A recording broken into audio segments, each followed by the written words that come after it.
guys, thanks for joining us on Family Life today here on YouTube. Make sure you subscribe. You don't want to miss any episodes, so hit the little bell and you'll get notifications and you won't miss anything. And if this encourages you, like it and share it with your friends. Yeah, share it with your friends. Yeah, welcome to Family Life today. Sometimes women are treated like throw pillows. They're nice, but they're not necessary. Oh, yes. And they're pretty to have around the church. I mean, if you have one. If you have one. Yeah. But what God is saying in Genesis 2 is this cannot be that the man would be alone. Mm-hmm. And so that means she's necessary.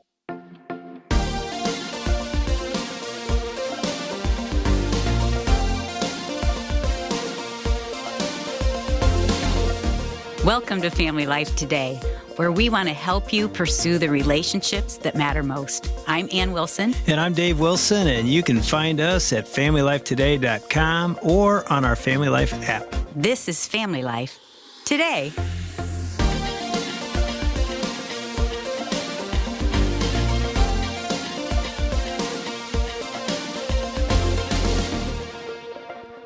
So when we started speaking for the Family Life Weekend to Remember Marriage Getaways, I was young. I had only been married 10 years, but I started looking at the material that we were going to teach. And what I was looking at was Genesis 2. And I was at the point where it said, and God made a helper suitable for Adam. Mm-hmm. And I remember stopping there. Now, remember, I wasn't raised in the church. And so I looked at that and I thought, I have to be a helper. Where's my helper? Why don't I get a helper?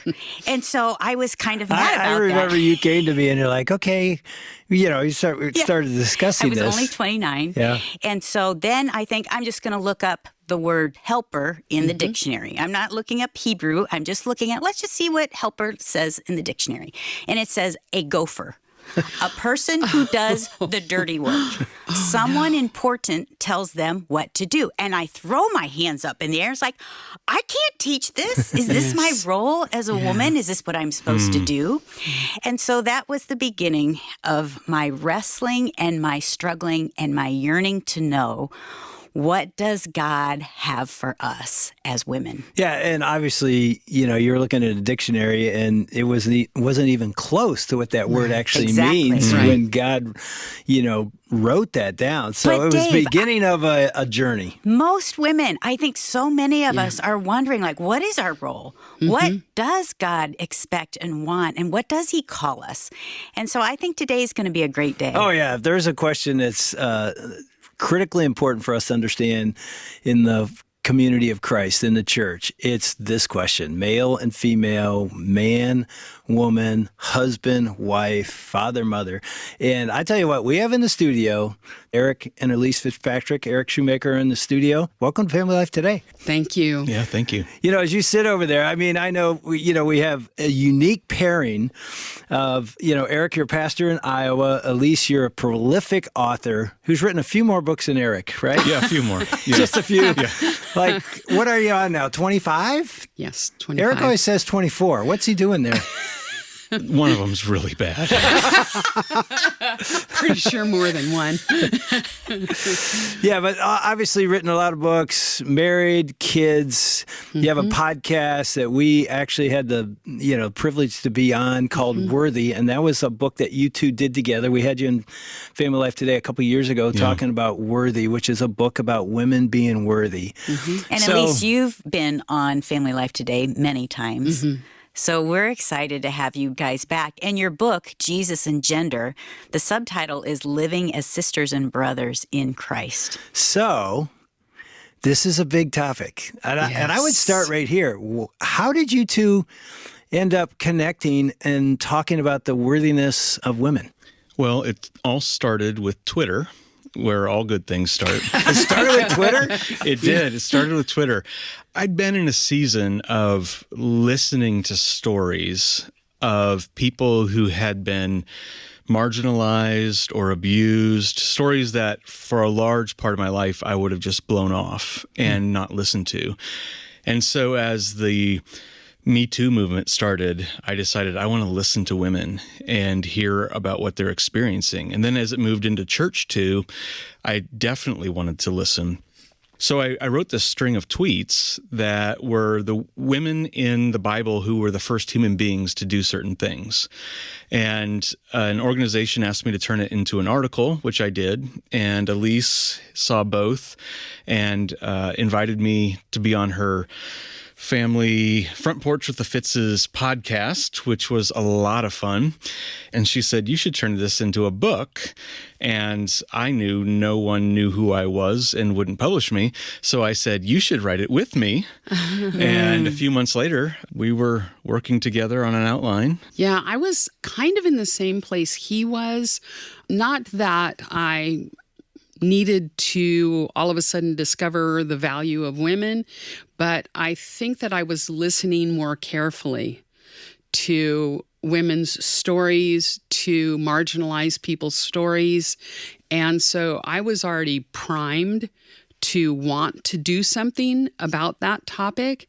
And then when I saw that Eric was doing that series of tweets, which really became the foundation for the book that we wrote, I thought, oh, this is really great. This is something I wanted to speak into. So that's the genesis of Worthy. I've been reading through your book, Jesus and Gender, for a week now. And then last night we're sitting down to prepare for this day. And I'm thinking, man, it's so interesting that God is using Eric, a he, and Elyse, a she, to elevate all the she's in the world to understand their worthiness. And again, I don't know why last night, those were the words that came to me. I thought of Eric, I thought he, I thought Elyse, I thought she, and I thought of all the women as she's, And so every once in a while, I get this song in my head, and I feel like God sort of gave me one for you too. So he wrote you a song, basically. Wow. And he seems to do this when, Eric, you lead worship and you write music. Yeah. Yeah, So- I've actually heard that you write parodies and sort of fun stuff. Yeah. So this is, I thought that's what this was going to be, We've a never parody. been serenaded before. What? You No, haven't? this is wonderful. No. Well, here's the Well, thing. we should wait till afterwards to say whether it's wonderful. Yeah, you will. You will have to say if it's worthy. But Family Life will decide if they even keep this in the broadcast. So this is like an audition because I don't really sing. But Do you have your words?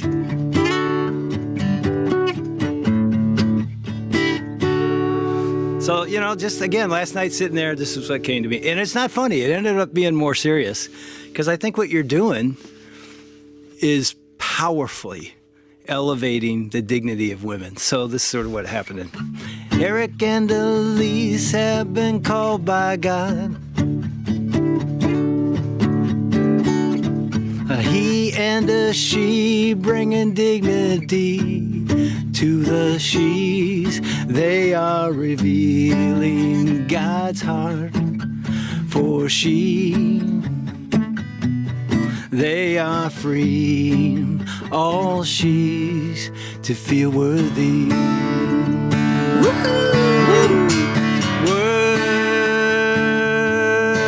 Worthy. She is worthy.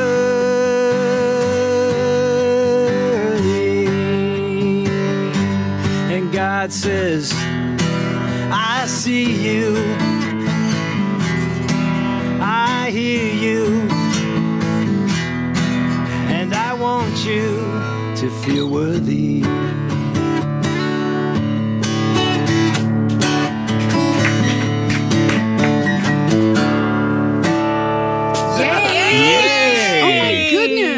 Oh my goodness. That's so wonderful. We need to get that for our podcast. Yes, we do. Yeah. Oh, yeah. Now you're Thank being you. just patronizing to job. people. No, Whatever. no, that was wonderful. No, I mean, Thank you. I'm honestly, as encouraged. I sat there with my guitar last night, I thought, I'm going fun. I'm going to be like, I'm going to call Eric the woman guy, and Yes, do a the little woman parody guy. on that. But I felt like you two are like a gift to Yeah. the church, especially for the she's, the women of the world that often have felt devalued and lost their dignity in the body of Christ. I really So, hope women let's will, talk about it. I hope women will really draw close because it's such a confusing time. We've heard so many different things, and I think it's good to know biblically, what does God say about us?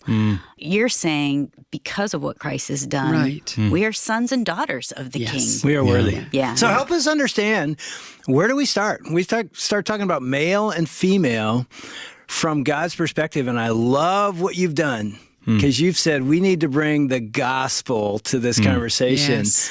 and I'm thinking I'm guessing right. You feel like that's sort of been missing? Yeah, very much so.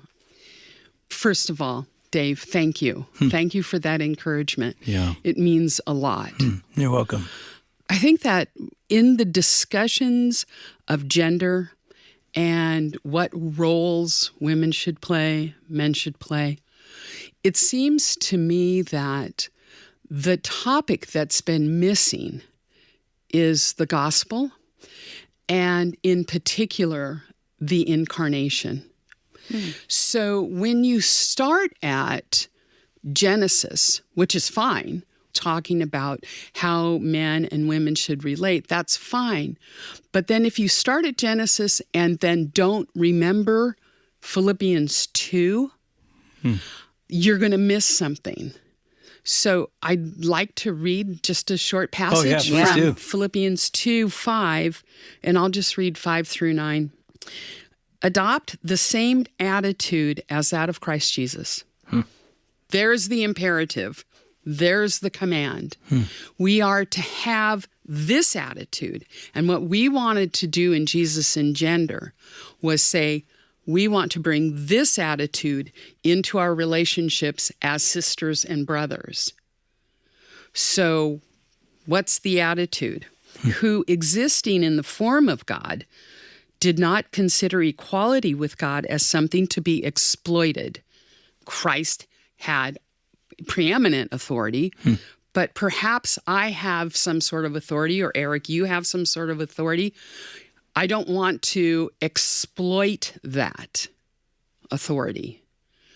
So who, existing in the form of God, did not consider equality with God as something to be exploited. Instead, he emptied himself by assuming the form of a servant, taking on the likeness of humanity. And when he had come as a man, the fullness of God, becoming as a man, he humbled himself by becoming obedient to the point of death, even death on a cross. So what we wanted to do was say, okay, let's talk about relationships between men and women, but let's base our discussion on what should happen, on how I should think about Eric as my brother, how I should think about you as my sister. Let's start that conversation with this. I'm going to empty myself and take on the attitude of a servant. That's what the gospel has to say, I think, to gender relations. And instead of that, what does it look like? What do you see?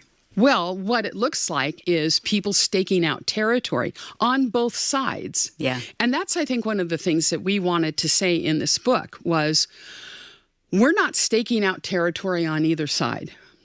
So if you're very, very conservative, or if you're more progressive, we're not saying, hey, we're with you. What we're saying is, if you're asking the question, who gets to be in charge, wherever you happen to be asking that question from, you've missed the point. Because Jesus, over and over and over again to the disciples, kept saying to them, it's not about who gets to be the best, or who gets to be the highest, or who gets to be the ruler, or you want to be called a benefactor. No, actually, if you're going to follow me, what you're going to do is you're going to lay down your life and you're going to give it up for the lives of others. And that's got to be the rubric that informs how I think about my relationship with men and women, with brothers and sisters. Yeah. And we think the reason that that's important is that passage she just read from Philippians 2 is Paul's command to both men and women. Have this mind, the mind of Christ. There's not a female mind of Christ and a male mind of Christ. There's one mind of Christ for both. Both men and women are being conformed into the image of Jesus. And in fact, the author of Hebrews says that he had to be made like his brothers and sisters in every respect so that he could be a merciful high priest. And it's not that women go to some different source for a model of who they're supposed to be. Jesus is the perfect human being. And so both men and women can look to him to learn how to live. And when you look through Paul's epistles, there's a few places where he speaks to fathers, to husbands, to wives. But for the most part, his letters are full of commands about what it means to be sanctified. And these are not given to us as male traits and female traits. They're given to us as traits of what Christ is like. And there's not a female way to put on Christ and a male way to put on Christ. We're called to put on Christ. And so we wanted to start not with Genesis, though Elyse said, that's a fine place to start. You read a book from beginning to end, but you understand a book by reading it from the end back to the beginning. Because once you've reached the end, you know what it's about, and now you interpret everything through that light, and Christ is the end of all things. And so we wanted to start with him in order to understand men and women. And not only that, the gospel, the message of Jesus Christ, who doesn't exploit his deity, who takes on the form of a slave, lives a perfect life on our behalf, dies as our substitute under the wrath of God. He serves us, and then he's raised from the dead so that he can justify us and raise us from the dead. From beginning to end, Jesus is a servant. That gospel, that message, is the power of God for salvation. That message is the only thing that has the power to transform us as men and women to be people who are like Christ. And if we're not starting with the power of God for salvation, what's going to come of it?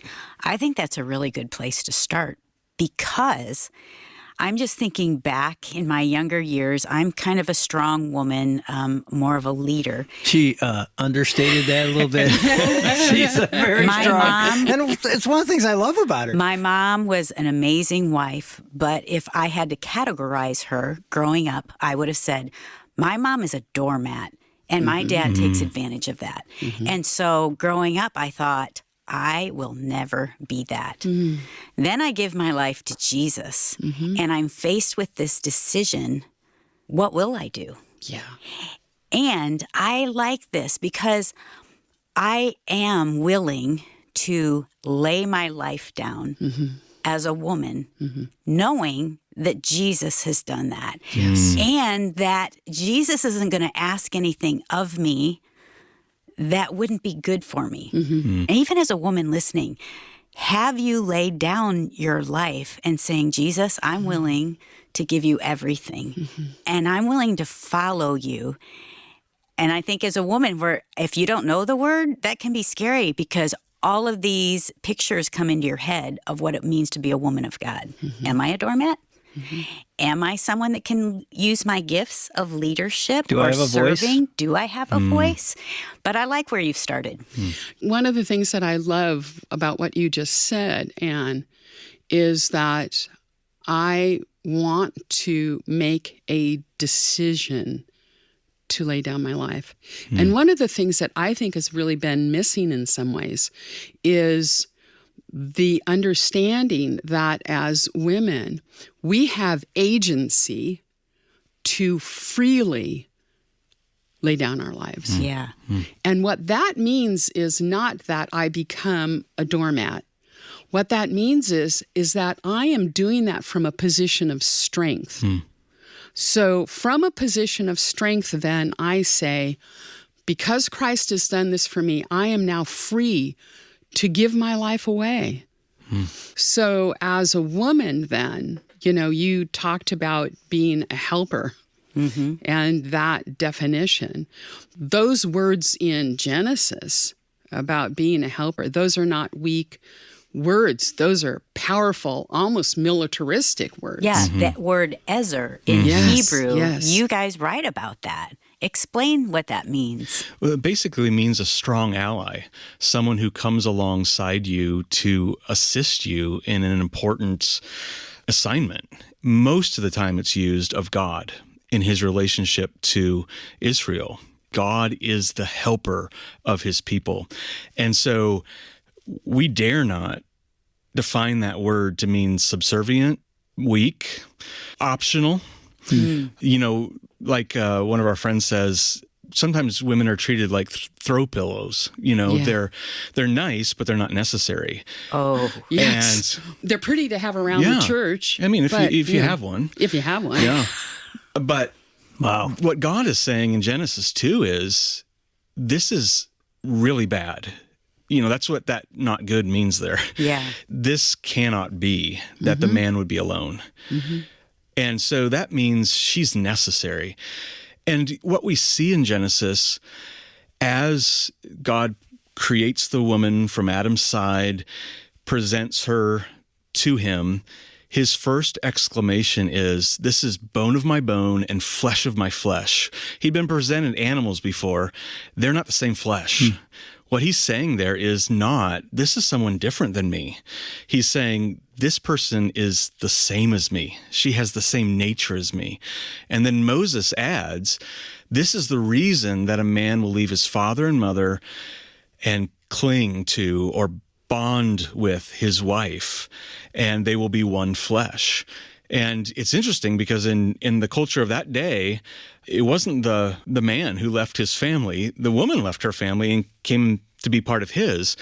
And I think we get a glimpse of the gospel right there, that this man is going to be willing to leave his family, the protection and security of a family, to pursue unity with his wife for the sake of cooperating together in this creation mandate that God has given them.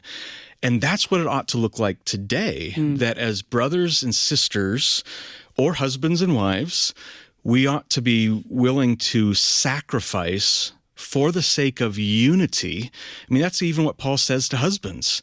Lay down your lives because she's your flesh. And we want to sacrifice for the sake of being unified as brothers and sisters to cooperate together in fulfilling the Great Commission of Christ. Yeah, I tell you, I want to get into that conversation about marriage next. We don't have time right now, but just listening to you two and even Ann, as a husband and as a man, I have a vision in my mind of women totally different.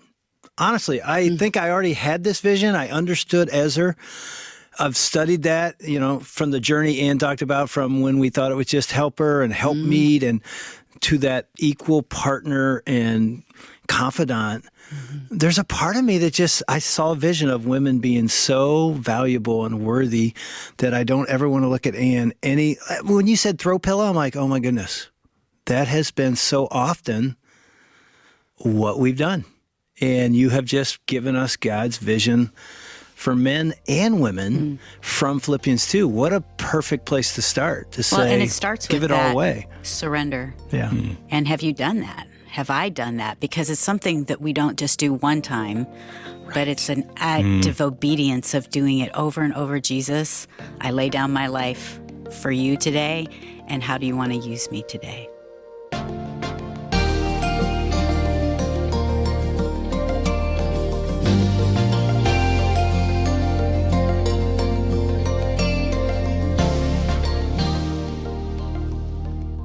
The topic of gender can often make us feel a little bit confused or even sometimes a little bit scared to engage in the conversation.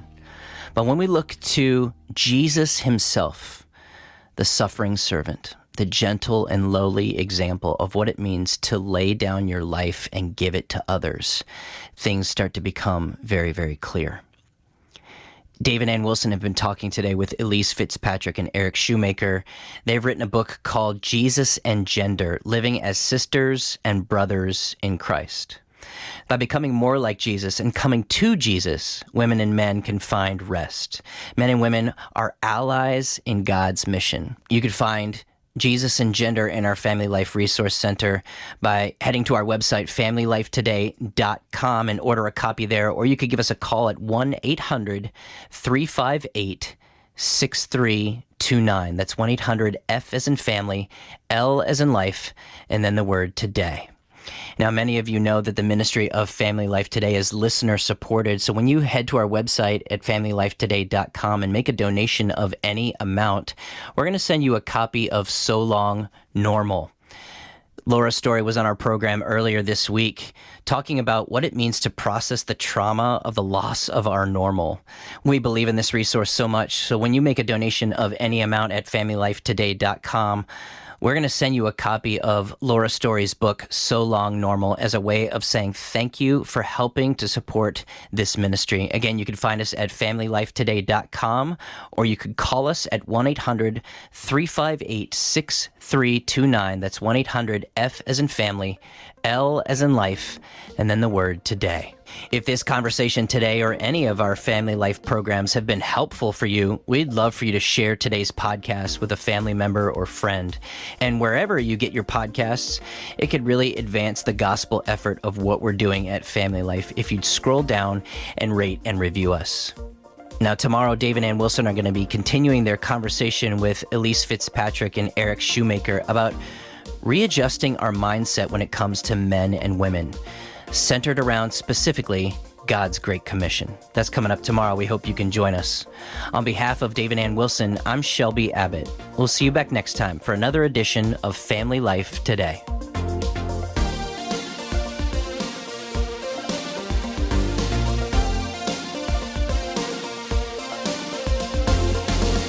Family Life Today is a production of Family Life, a crew ministry, helping you pursue the relationships that matter most.